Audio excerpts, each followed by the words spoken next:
My grandmother's caretaker convinced everyone she had dementia so he could steal her money. He didn't know I was secretly recording everything. I was 16 when my parents died, and I moved in with my grandmother. She was the sharpest person I knew, always helping me with homework, teaching me to cook, staying up late watching old movies together. Then Gino came into our lives. He was hired as a part-time caretaker to help with her medications and doctor appointments since she was getting older. At first, he seemed perfect, always smiling, always helpful, always making sure Grandma took her pills on time. But after a few months, something changed. Grandma started forgetting things. Small things at first, like where she put her keys or what day it was. Then bigger things, like my name or whether she'd eaten lunch. Gino called a family meeting and announced that Grandma had been diagnosed with early-onset dementia and needed to be moved to a care facility for her own safety. He also mentioned, almost casually, that he and Grandma had gotten married at the courthouse the week before, and that he now had power of attorney over all her affairs. I felt like the floor had dropped out from under me. "I want to see her," I said immediately. Gino smiled, but it didn't reach his eyes. "She needs time to adjust, sweetheart. Too many visitors might confuse her." I didn't believe him. The next week, I skipped school and took 2 buses to the facility. I snuck past the front desk and found Grandma sitting by a window staring at nothing. But when she saw me, her eyes cleared. "Sophie? Baby, is that you?" For 10 minutes, she was completely herself.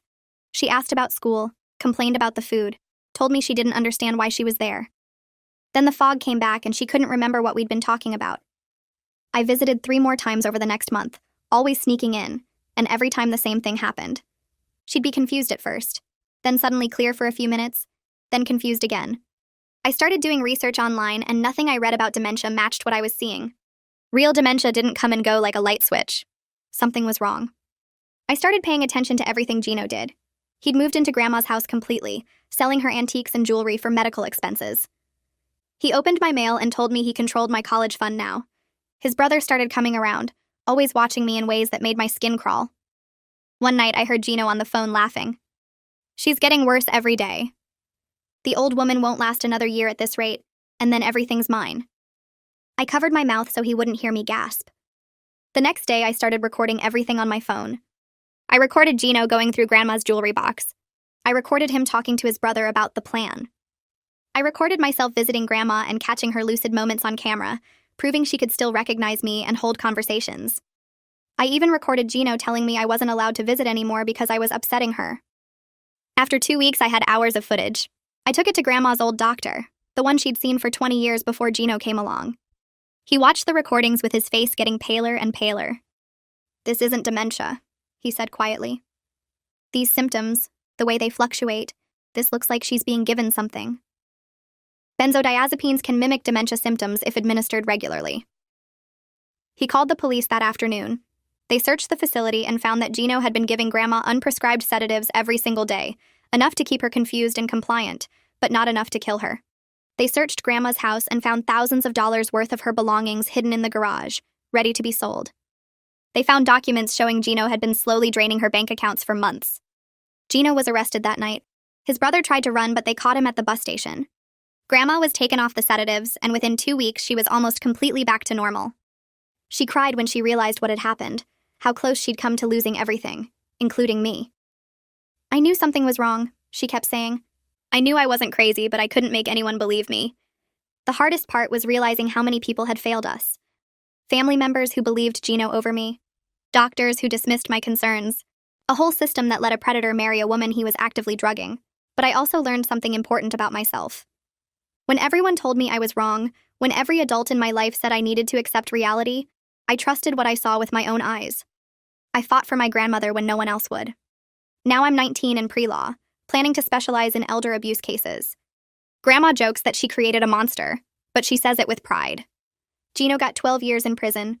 Grandma got her life back. And I got proof that sometimes being the only person who believes the truth is enough. Moving into the dorms felt different this time. Last year I'd been quiet, keeping my head down, still processing everything that had happened with Grandma and Gino. But sophomore year meant a new building, a new roommate, and apparently a new reputation I didn't know I had. I was unpacking boxes in our shared room when Kira walked in with her parents trailing behind, carrying plastic bins and a mini fridge. She had dark curly hair pulled back in a messy bun and wore an oversized university sweatshirt. Her mom immediately started fussing over which side of the room got better light while her dad hauled in a desk lamp. I was arranging textbooks on my shelf when my laptop screen caught Kira's attention. I'd left a browser tab open, one of the local news articles from last year with the headline about Gino's arrest. She squinted at it, then looked at me with this sudden recognition. Wait, are you Sophie? The one who exposed that whole elder abuse thing? I froze with a chemistry textbook in my hand. Most people on campus had no idea who I was, and I'd gotten used to that anonymity. Yeah, that's me. I'm surprised anyone remembers, honestly. It happened over a year ago. Kira's face lit up in a way that made me nervous at first, like she was about to treat me like some kind of celebrity or victim. But instead, she just nodded and went back to unpacking. My mom's a social worker. She actually used your case in a training session last month. That stopped me completely. I set down the textbook and turned to face her properly. Really? Eleanor, Kira's mom, looked up from where she was organizing hangers in the closet. She had the same warm eyes as her daughter and smiled when she saw my expression. You did something remarkable. The way you documented everything, the pattern recognition, it's exactly what we train people to look for, but most family members miss. We use your case as an example of how financial exploitation actually works in real time. Something shifted in my chest, a feeling I wasn't expecting. For months, I'd thought about what happened with Grandma as this awful thing we survived, this trauma that marked us. But hearing that it was helping protect other elderly people, that social workers were learning from what I'd recorded, it felt like maybe all that fear and anger had actually created something useful. I wasn't just the girl whose grandmother got drugged and robbed. I was someone whose actions might prevent it from happening to someone else's grandmother. That's actually really cool, I said, and meant it. Kira grinned and tossed a pillow onto her bed. Mom talks about your case all the time. She says most people ignore the warning signs because they don't want to believe someone they trust could be dangerous. We spent the rest of the afternoon setting up the room, and I felt lighter than I had in months. My first pre-law seminar met in one of the old academic buildings with tall windows and creaky wooden floors. Professor Roderick Tillman was younger than I expected, maybe in his early 40s, with wire-rimmed glasses and a habit of pacing while he talked.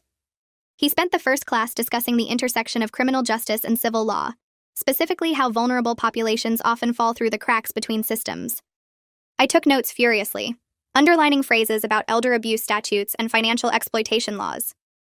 After class, I was packing up my laptop when Professor Tillman approached my desk. Sophie, do you have a minute? My stomach did a nervous flip. Professors didn't usually single out students on the first day unless something was wrong. I nodded and stayed in my seat while the other students filed out. He pulled up a chair and sat across from me, setting down a worn leather briefcase. I read about your grandmother's case last year. The documentation you compiled was exceptional, especially for someone with no legal training. I wasn't sure how to respond to that. I just recorded what I saw. That's exactly my point. You had instincts about evidence preservation that most law students don't develop until their second year. I'd like to offer you a position as my advisee for an independent study on elder abuse law. He pulled out a folder and opened it, showing me a rough outline of what the research would cover. Your real-world experience combined with legal theory could produce genuinely valuable research. We'd examine case law, analyze reporting requirements across different states, maybe even develop policy recommendations. I stared at the outline, my heart beating faster. This was exactly what I wanted to do with my degree, but I'd assumed I'd have to wait until law school to actually work on it. You'd be willing to advise me on this? More than willing. I think you have a perspective that could contribute to the field in meaningful ways. We'd meet weekly, you'd write a substantial research paper, and if it's strong enough, we might even submit it for publication in a law journal. I thought about Grandma, about how many people had failed to protect her, about Gino sitting in prison while other predators were probably out there right now targeting vulnerable elderly people. I'd love to do this, I said. Professor Tillman smiled and handed me the folder. Good. Let's plan to meet next Tuesday to discuss your research approach. Start thinking about what specific aspects of elder abuse law interest you most. I visited Grandma every Tuesday and Friday afternoon, taking 2 buses across town to her house. She'd insisted on moving back after her recovery, refusing to let Gino's actions drive her out of the home she'd lived in for 40 years. The first few months had been hard, watching her jump at unexpected sounds or check the locks multiple times before bed. But now, over a year later, she'd reclaimed the space as her own. She was in the kitchen when I arrived, flour dusting her hands as she rolled out pie crust. The radio played old jazz standards and the whole house smelled like cinnamon and apples. There's my girl, she said, wiping her hands on her apron before pulling me into a hug. I helped her finish the pie while she told me about her week. She'd joined a book club at the senior center and started volunteering at the library on Wednesdays. She was busy and engaged and more like her old self than I'd seen since before Gino. But then her sister called and I watched Grandma's face tighten with frustration as she listened. When she hung up, she shook her head. Christine wants me to get one of those medical alert necklaces. Says I shouldn't be living alone at my age. You're 72 and you just baked a pie from scratch, I said. Exactly. But everyone treats me like I'm made of glass now. Like what happened with Gino somehow made me fragile. I understood her frustration perfectly. Our extended family had rallied around her after the arrest, but their support often felt more like hovering. They checked in constantly, questioned her decisions, suggested she move to a retirement community. Only I treated her the way I always had, like she was capable and sharp and completely in control of her own life. Christine means well, I said carefully. They all do. But they watched me get drugged and manipulated for months and did nothing to stop it. Now they want to make up for that by wrapping me in bubble wrap. She slid the pie into the oven and set the timer. You're the only one who still talks to me like I'm a real person. We sat at her kitchen table with tea, and I told her about my classes and Professor Tillman's offer. She listened with the same focused attention she'd always given me, asking smart questions about the research scope and nodding when I explained my interest in policy reform. This was why I fought so hard for her. Not just because she was my grandmother, but because she was this person, sharp and funny, and fully herself. During my Friday visit, Grandma mentioned something that made me pause mid-bite of the apple pie we'd made together. A journalist contacted me this week. She's writing a book about financial crimes against elderly people. I set down my fork. What kind of book? True crime, I think. She sent me an outline of what she wants to cover. Our case would be one of several stories she's examining, all about how systems fail to protect vulnerable adults. Grandma poured more tea into both our cups. She wants to interview both of us, get our perspective on what happened and how we fought back. The idea of our story being in a book, published and permanent and available for anyone to read, made my chest feel tight. Part of me wanted to help, to contribute to something that might prevent other families from going through what we did. But another part wanted to keep our trauma private, to control who knew the details and how they perceived us. What do you think about it? I asked. Grandma stirred honey into her tea slowly, thinking. I'm not sure yet. That's why I wanted to talk to you first. This happened to both of us, and I won't agree to anything unless you're comfortable with it. I appreciated that more than she probably knew. So many decisions about Grandma's life had been made without her input during those months with Gino.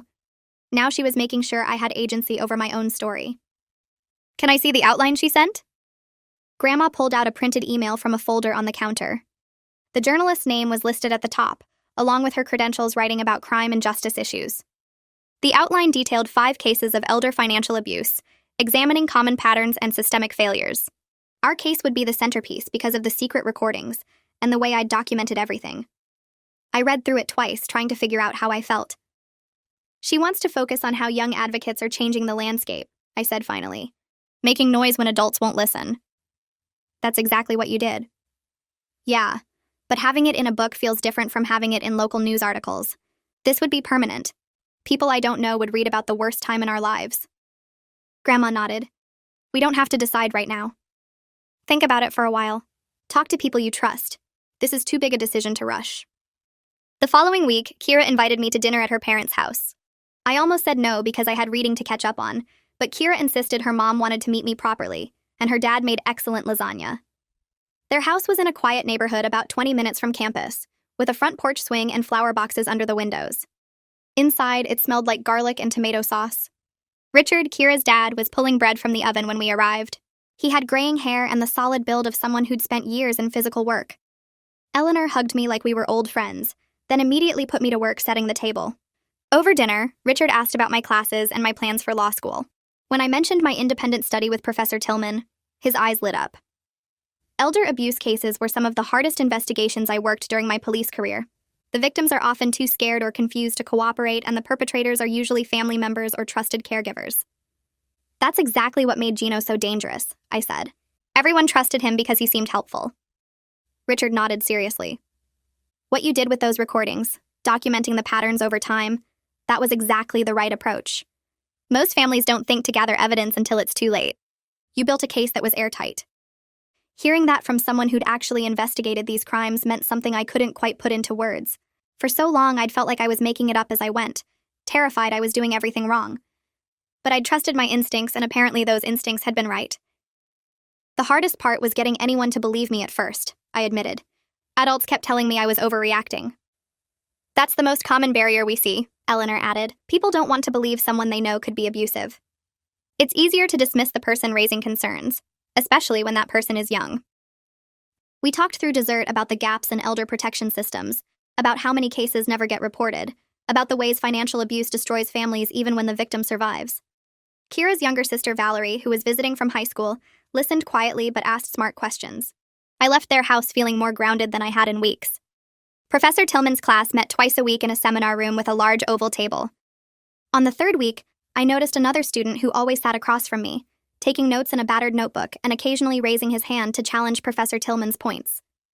His name was Isaac Wagner, and he had dark hair that always looked slightly messy, and wore button-down shirts with the sleeves rolled up.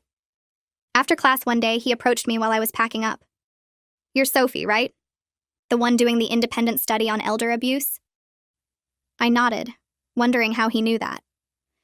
Professor Tillman mentioned it when I asked about research opportunities. I'm interested in victim advocacy work, specifically how the legal system treats vulnerable populations.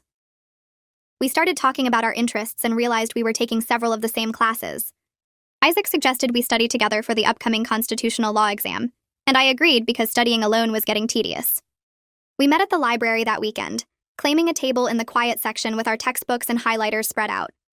Isaac was easy to work with, focused but not competitive, asking questions that actually helped me understand the material better. What I appreciated most was that he never treated me differently because of what happened with Grandma. He asked about my case once, listened to my brief summary, then nodded and went back to discussing the Fourth Amendment.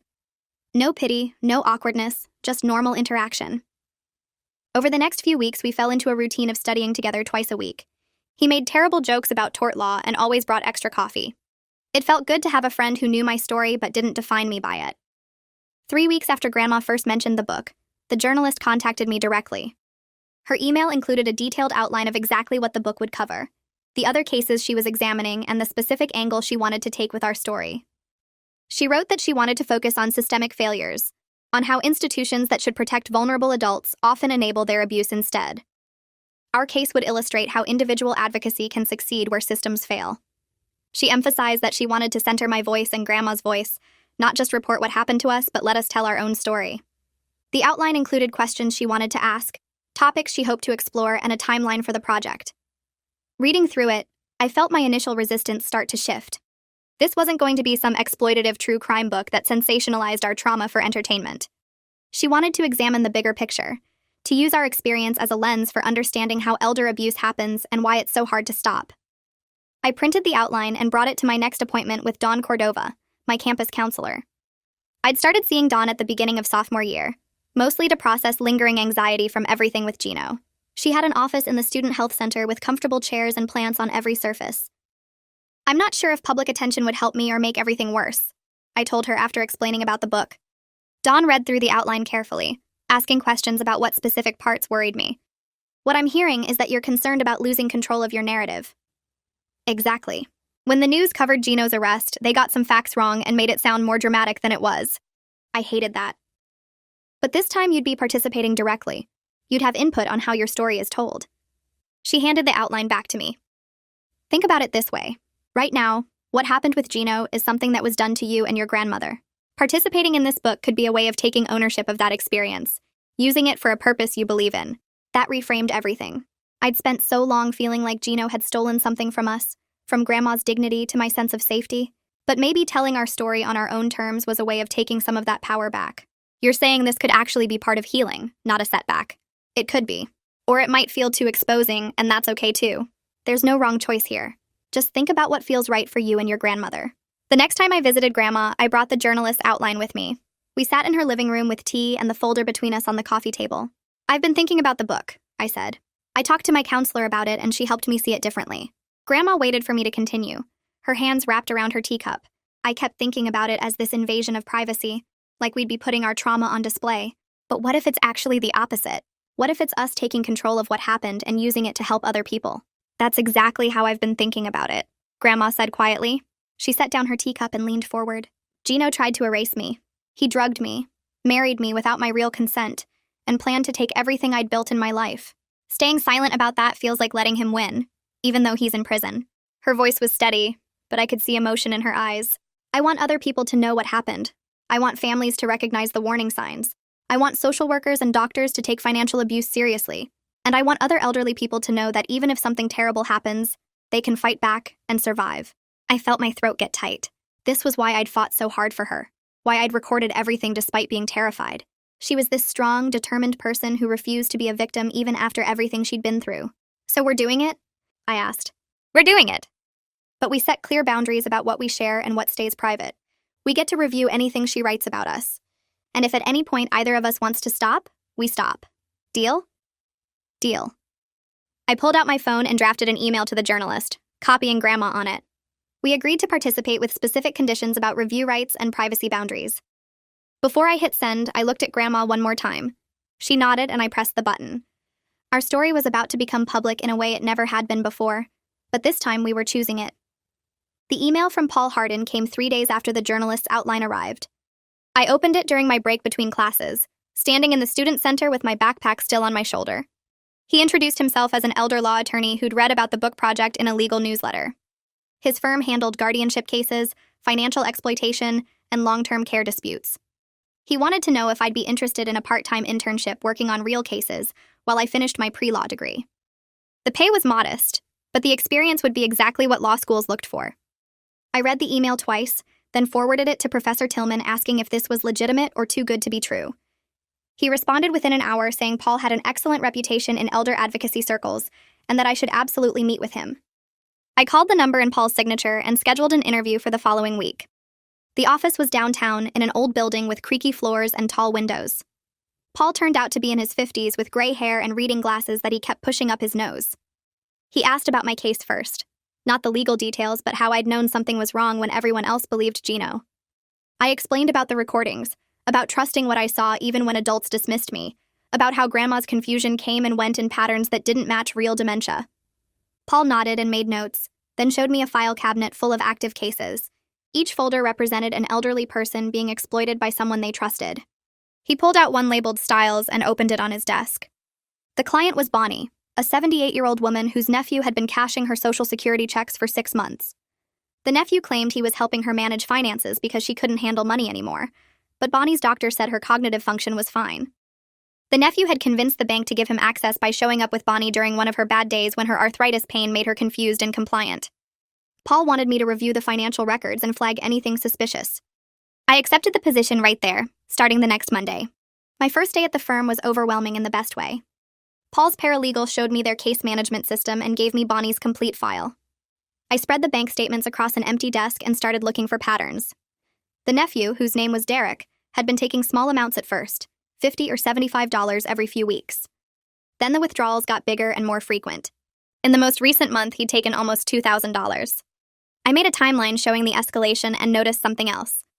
Every large withdrawal happened on a Thursday afternoon, always between 2 and 4. I showed Paul and he asked what I thought it meant. I said it felt like Derek had figured out when Bonnie was most vulnerable, maybe when her pain medication made her foggy, and that's when he'd show up needing money. Paul smiled and told the paralegal she'd missed that detail entirely. We scheduled a meeting with Bonnie for later that week. She lived in a small house with a garden full of tomato plants and a cat that watched us from the window. Inside, Bonnie moved slowly because of her arthritis, but her mind was completely sharp. She asked about my grandmother right away, said she'd read about our case in the paper last year. I explained how Gino had used medication to create fake dementia symptoms, and Bonnie grabbed my hand. She said Derek did something similar, always visiting when she'd just taken her pain pills, talking fast and confusing her about bills that needed paying. She'd signed things she didn't understand and given him money she couldn't afford to lose. Working with Bonnie over the next few weeks, I started recognizing patterns I'd learned from my own experience. The way Derek isolated her from other family members by saying they didn't care about her. The way he created artificial urgency around fake financial problems. The way he made her feel incompetent and grateful for his help. I wrote detailed notes about each manipulation tactic, and Paul said my observations were more useful than anything his paralegal had documented. One afternoon, I was reviewing Derek's statement about why he needed access to Bonnie's accounts when I noticed his story had changed. In his first interview, he'd said Bonnie asked him to help with bills. In his second interview, he said he'd offered to help when he noticed she was struggling. In his written statement, he claimed Bonnie's doctor had recommended he take over her finances. I showed Paul the inconsistencies, and he immediately scheduled a deposition to lock Derek into one version of events before he could change his story again. Around the same time, Isaac and I started studying together for our constitutional law midterm. We'd meet at the library most evenings, taking over a study room with our textbooks and notes spread everywhere. He was better at remembering case names, and I was better at understanding how the legal principles connected to real situations. One night while we were working through Fourth Amendment search and seizure cases, Isaac asked how I'd known to record everything with Gino. I gave him the basic explanation about noticing patterns that didn't make sense and wanting proof that I wasn't crazy. He nodded and went right back to discussing probable cause requirements like my answer was just another piece of information, not some dramatic story. I appreciated that more than he probably knew. Most people either wanted all the details or treated me like I was fragile. Isaac just accepted it as part of who I was and moved on. That weekend, Kira's younger sister Valerie came to visit campus. She was 17 and trying to decide between colleges for next year. Kira brought her to our apartment, and Valerie immediately recognized me from the news coverage. She asked a million questions about how I'd gathered evidence, what it was like testifying, whether I was scared of Gino finding out what I was doing. I answered everything honestly, and she told me I'd inspired her to think about social work as a career. She wanted to help people who couldn't help themselves, especially kids and elderly people who got trapped in bad situations. Hearing that made something shift in my chest. I'd spent so long thinking about what Gino took from us that I hadn't really considered what might come from it. If my experience helped even one person recognize abuse or gave them courage to speak up, maybe all of it meant something beyond just our family's trauma. The journalist sent the first draft chapter a few days later. Grandma and I read it together at her kitchen table with tea getting cold in our cups. The writer had captured everything accurately, the fear and confusion and determination. She'd included details I'd forgotten, like how my hands shook so badly the first time I tried to record Gino that I had to restart the video 3 times. Reading it in print made everything feel more real somehow, more permanent. This wasn't just something that happened to us anymore. It was documented, official, part of a larger story about how systems fail vulnerable people. Grandma cried a little when she got to the part about her lucid moments at the facility, how she'd known something was wrong but couldn't make anyone believe her. I held her hand and we finished reading together. Back at Paul's office, I spent hours preparing for Bonnie's court hearing. We were seeking a guardianship protection order that would remove Derek's access to her accounts and require court approval for any future financial decisions affecting her. I organized 6 months of bank statements into chronological order, created spreadsheets showing the pattern of increasing withdrawals, and made a timeline of Derek's changing stories about how he got access. The work was boring and detailed, but I understood why it mattered. Every receipt and statement was evidence that Bonnie deserved protection. The hearing took place on a cold morning in late October. Bonnie wore her best dress and gripped my hand in the hallway outside the courtroom. Derek showed up with a cheap suit and an attitude like he was doing everyone a favor. Paul presented our evidence methodically, walking the judge through each withdrawal and each inconsistency in Derek's story. Derek's lawyer tried to argue that Bonnie was too impaired to manage her own affairs, but Paul called her doctor, who testified that her only limitation was physical pain, not cognitive decline. The judge asked Bonnie directly if she wanted Derek to have access to her money. She said no, that she'd never wanted it, and only agreed because Derek confused her when she was medicated. The judge granted the protective order immediately, removing Derek's access and requiring any future financial arrangements to go through a court-appointed monitor. Bonnie cried when the judge announced the decision and hugged me so hard in the hallway afterward that my ribs hurt. She kept saying I'd given her hope that someone cared, that she wasn't alone in this. Standing there with her crying into my shoulder, I finally understood why I was doing this work.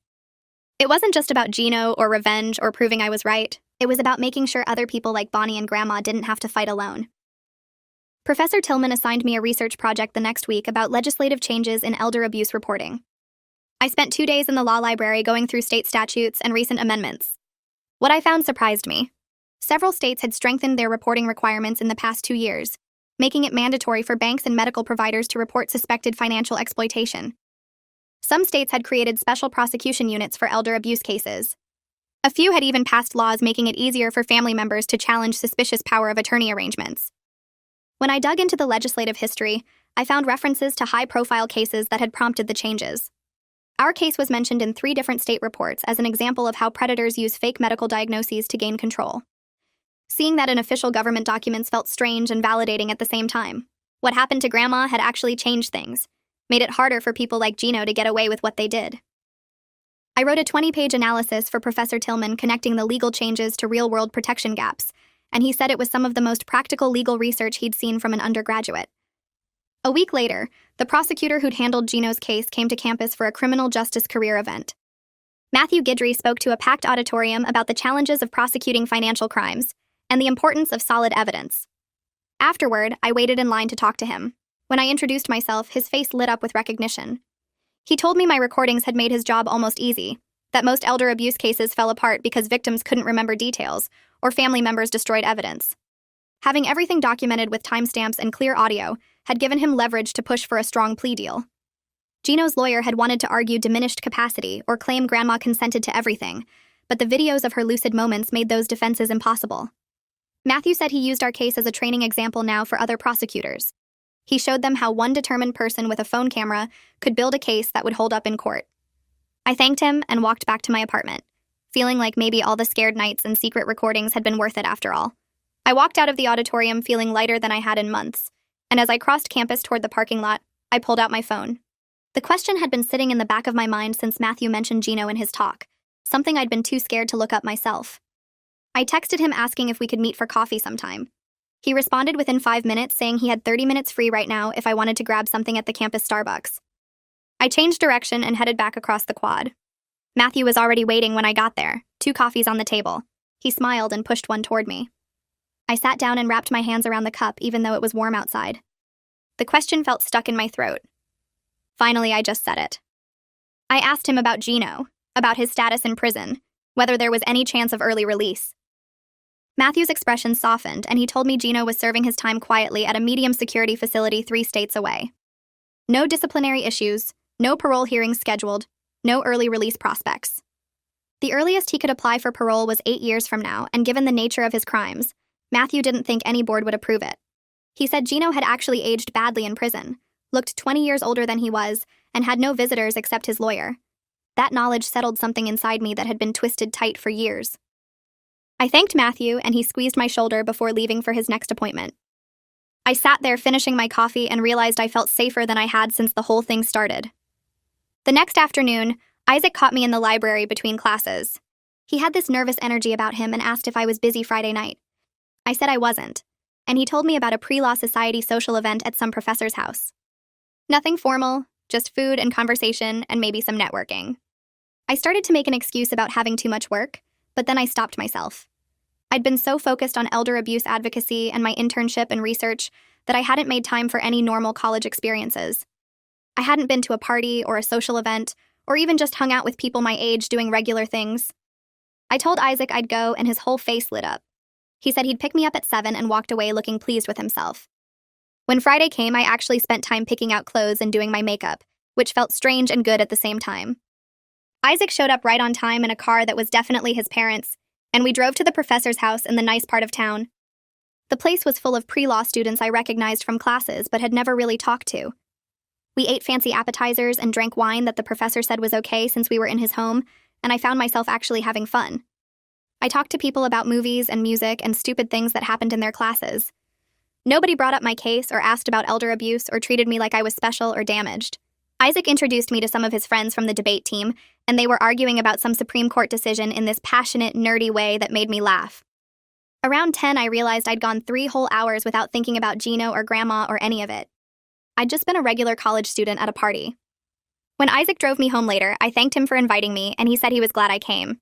I meant to say more, but couldn't find the words for how much I needed that normal night. Sunday morning, my phone rang while I was making breakfast, and Grandma's name showed up on the screen. I answered, and she sounded excited in a way I hadn't heard in a while. She told me that several of her neighbors had been asking her advice about protecting themselves from financial scams. They'd read about our case in the paper when the book was announced, and they wanted to know how to spot warning signs, how to protect their accounts, what legal documents they should have in place. Grandma said she'd been thinking about starting an informal education group at the senior center, maybe meeting once a month to talk about financial safety and elder rights. She wanted to know if I thought it was a good idea or if it would be too hard for her to relive everything. I told her I thought it was amazing and that turning her experience into community service was exactly the kind of thing that would help other people. She said she'd already talked to the senior center director who loved the idea and offered to provide space and help with publicity. Grandma sounded energized talking about it, like she'd found a purpose beyond just recovering from what Gino did. She said her first session was scheduled for 3 weeks from now and asked if I'd come speak about the legal aspects. I said yes immediately. After we hung up, I sat there thinking about how Grandma had taken the worst thing that ever happened to her and decided to use it to protect other people. That's where I got my stubbornness from. 6 months into my sophomore year, the book finally came out. The journalist sent us advance copies, and seeing our story in print still felt surreal even though I'd read the drafts. The local paper ran a feature interview with both Grandma and me, complete with photos of us at her kitchen table. The reporter asked thoughtful questions about systemic failures and legal reforms and what advice we'd give to other families. The article came out on a Sunday, and by Monday my phone was full of messages. People I didn't know were thanking us for raising awareness, sharing their own stories of elderly relatives being exploited, asking where they could buy the book. A woman from 2 towns over called to say she'd recognized similar patterns with her father's caregiver and had contacted a lawyer because of our interview. The response was overwhelming in the best way. Grandma called me that night and said 3 different people had stopped her at the grocery store to tell her how brave she was. She sounded happy and proud instead of embarrassed or ashamed. The book started showing up in local bookstores, and Professor Tillman assigned it as optional reading in his seminar. I saw students carrying it around campus and had to resist the urge to tell them I was Sophie from the story. The whole thing felt like validation, that what we went through mattered, that sharing it publicly was the right choice. 2 weeks after the book launch, Paul called me into his office at the firm. He had that serious expression he got when he was about to say something important. He told me he'd been thinking about my future and about the firm's direction. He said he wanted to build a dedicated elder advocacy practice, and he thought my perspective would be invaluable to clients who'd experienced similar abuse. Then he offered me a permanent position at the firm after graduation, contingent on law school acceptance. I'd start as a paralegal while in law school and move into an associate attorney role after passing the bar. He said he'd never seen anyone with my combination of personal experience and legal instinct, and he believed I could help a lot of people. I sat there trying to process what he'd just offered me. A clear career path, a job waiting after graduation, a chance to do exactly the work I wanted to do. I asked him if I could think about it for a few days, even though I already knew my answer.